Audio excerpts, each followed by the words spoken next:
by me, Aiden Baldus. Me, Brian Craig. And me, Anthony Item. Okay, so introduction. So we're going to be talking about how solar power works, what are the problems and solutions of solar power, and could solar power be our new main source of energy for the future? Solar panels convert sun's rays into electricity by exciting electrons in silicon cells using the photons of the light from the sun. The top layer is usually made out of glass and sometimes transparent plastic. The second layer has to be transparent, otherwise no light would go into the cell. The third layer is a semiconductor absorption material where the light is converted into an electric current. The fourth layer is a metal back contact. The metal back contact completes the electric circuitry. The fifth layer is a laminate film, which makes sure that the structure is insulated and waterproof. The sixth layer is the back glass layer, and the back glass layer is supposed to give protection to the back side of the module. It could be glass, aluminum, or plastic. The seventh and final layer is the connector, and the connector is in the bottom so it can be wired.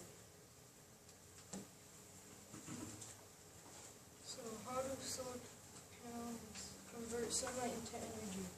Photons of the sunlight beat down on the photovoltaic cells and they knock the electrons off the silicon. The negatively charged electrons are attracted to one side of the cell. An electric voltage is created that is collected and channeled. So I'm going to be talking about the ecological pros, cons, and the solution to the cons of the solar power. First off, the first pro is it's silent, which means it will not disturb natural wildlife or residents of the area. It's renewable, which means it can be used over and over. And sunlight, there's infinite of it, which means we keep gaining solar energy and we don't ever lose it. The ecological cons is that it could cause deforestation as solar panels need room to be built. That also follows the habitat destruction. And it only works best in open sky, so certain cities that have large annual rainfalls will not have a greater effect with solar panels. How can we fix this? First, we could build the panels on water. This could provide habitat for fish and other marine life, but places on beaches are almost always sunny, so they will gain more energy. Or build on deserts. It could provide shade for some creatures, and deserts are rarely cloudy.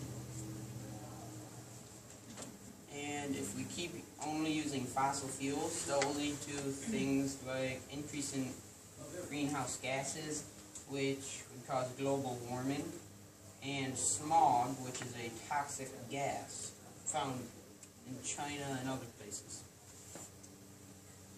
Okay, I'm going to be talking about could solar be our new source of energy for the future.